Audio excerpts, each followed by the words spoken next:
Round of applause for her, please. Where would you like me to sit? She's going to accompany me.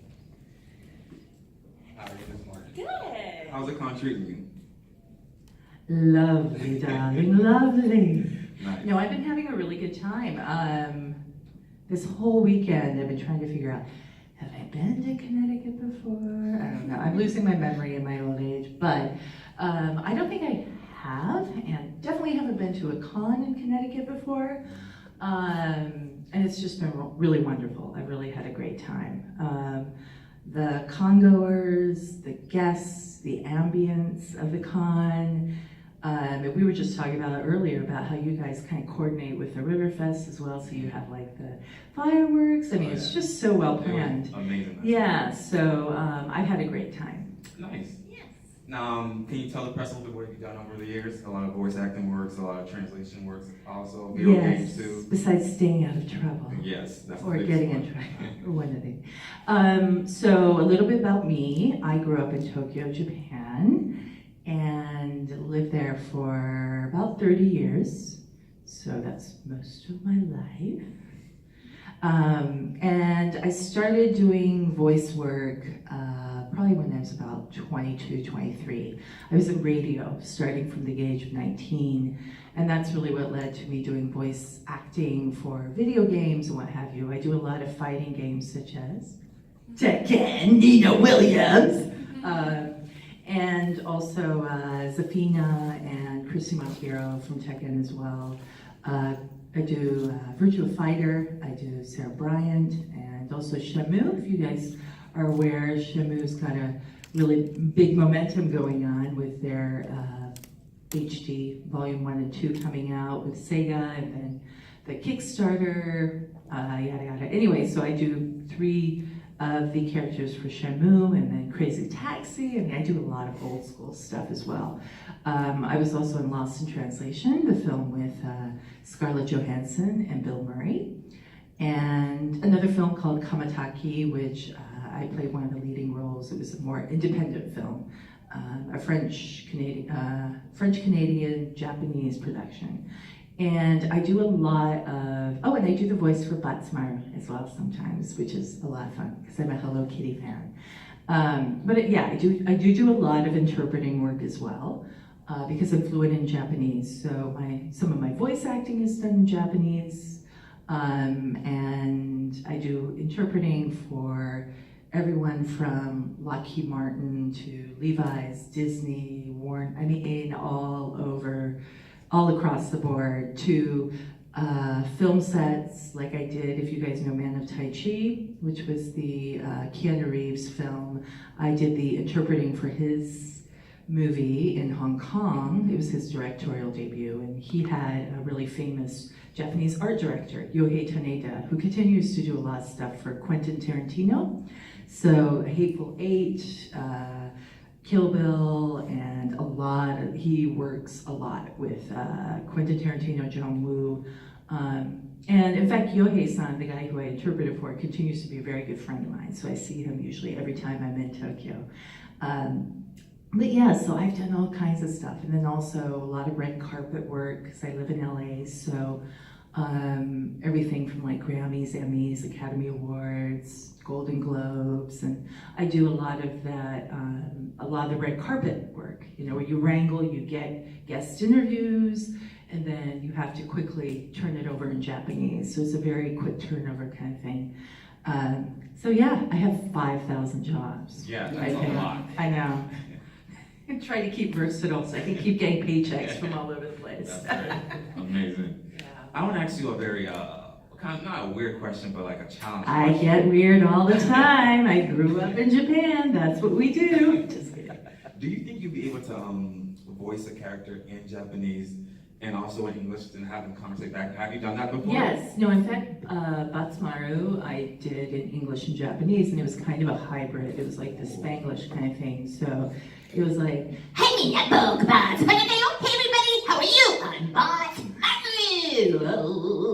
Kind of thing. Like that's what I did for like a month, and then by the end I was like, I'm going crazy. But yeah, I will say though that it can be, for me speaking, the English-Japanese Spanglish type mix is really comfortable, and that's kind of I would have to say probably my comfort zone, just because a lot of the people now that I grew up with, who I'm going to be seeing some of the girls that I went to high school with in Tokyo next week, but we speak in an English-Japanese mixture, so speaking in that is fine. Doing it in the studio is a whole different ballgame. A lot harder, but I mean, it was challenging and very, very tiring, but fun nonetheless. Yeah, Nice. yeah. So yeah, I do that sometimes. Nice. Now, you dropped 2 movies. They're both award-winning movies. I don't think you mentioned that part when you dropped them. Yes, they are. Now, Have nothing to do with me, but yes. Will we see any more movies coming up? Is that something you want to pursue more? Or is that just something you just did? And I don't know if I'm weird in this way, but the only reason really I did those 2 films, believe it or not, is because I really liked the project. So the Lost in Translation, same kind of thing. I read the script and I was like, oh, this would be really good. I'd really like to do it. And then the same with Kamataki. In fact, even more so with Kamataki, where, the character I was reading for, her name is Rita, and she was kind of going through this very interesting period in her life where she was trying to rediscover herself, because she was in a very male-dominated society, which is, believe it or not, the pottery world in Japan, in Kyoto. And she was she was studying under this very famous Japanese pottery master.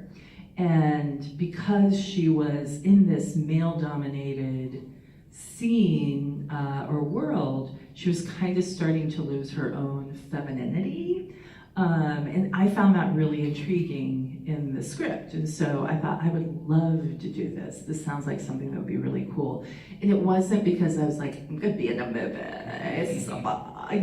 So it wasn't really the movie, it was just kind of the story that really reached out to me. So I don't know, maybe I would love to. I just try to, and this is pretty much everything that I try to do. Of course, we all work a lot of times to get paid, to pay the bills and what have you.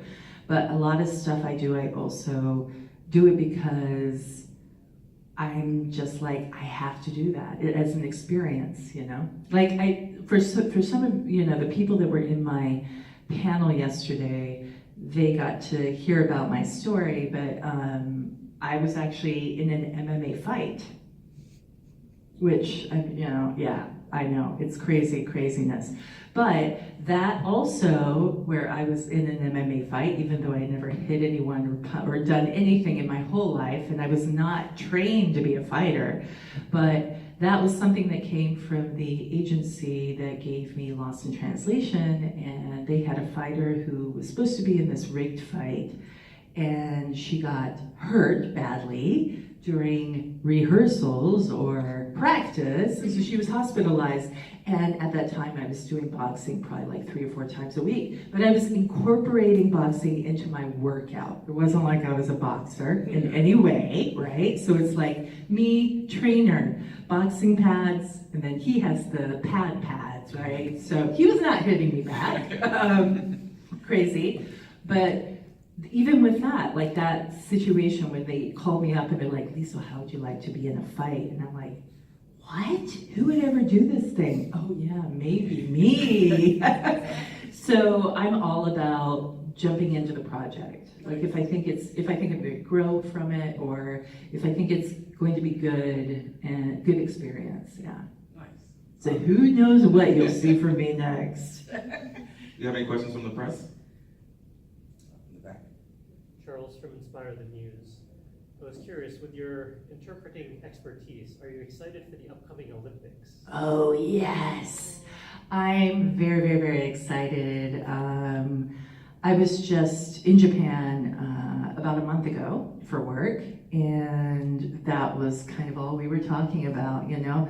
It's interesting because, of course, there's one side where you're a little bit worried because me knowing the Japanese culture so well, and I'm like, man, I don't know. Are you guys gonna, you know, I hope you guys can figure some of these really big things out. Because, you know, for instance, traffic in Japan, or in Tokyo especially, is just really, really crazy. And they have not even started working on how they're going to move people from one stadium to another stadium, the athletes, blah, blah, blah. You know, they haven't even really started that yet. They're still working on the venues and where to place everyone. And so there's a lot of work that needs to be done. So it is a little bit, I am a little bit worried, but at the same time, oh yeah, very excited. And I am absolutely excited that I'm going to be involved in it. So I don't know yet to what capacity, but yeah,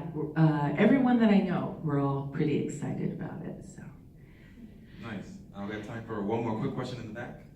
Doug Ingler with Amazing Radio. With your work of translations between Japanese and English, have you done any work with any of the American anime companies like Funimation, Sentai, things? yes, in fact, usually every year with AX, Anime Expo, I do Sentai. I do a lot of their work. So I just actually finished doing that last weekend. Yeah, I work with, I haven't worked with, I haven't worked with Funimation. I don't think I've worked with Bang Zoom either, but I've worked with a lot of animation companies for sure. And that's a lot of fun, obviously, because I know a lot about that. It's a little bit more challenging when you're going to Boeing or, you know, Intel or like all these other companies that have nothing to do with what I do. And so industry-wise, they're very different, but still really wonderful challenge where you have to learn all the jargon, all the terminology and everything that comes up. And but yeah, sorry, the short or the long answer to your question is yes, I have. As you wrap up, Lee, it was great having you here, Lee. So, is there any projects you have coming out that you want to let the press know about? Well, we're probably going to be doing some stuff Shenmue related, and then there are a few things that I'm working out right now, but I can't really go into detail because it's not really, nothing's really concrete yet. Yeah. So, yeah. But yes, look for me Look out for in you. the near future. Is there anywhere they can follow you on? Yes, I have Instagram, and my Instagram, I had to change my Instagram account because I got hacked. Dang, I know. So I think it's Blonde Geisha Lisle is my Instagram account, and then also I have Twitter and Facebook under Lisle Weapon or Lisle Wilkerson. You can find me. So. Nice. Round of applause. Thank you for having us.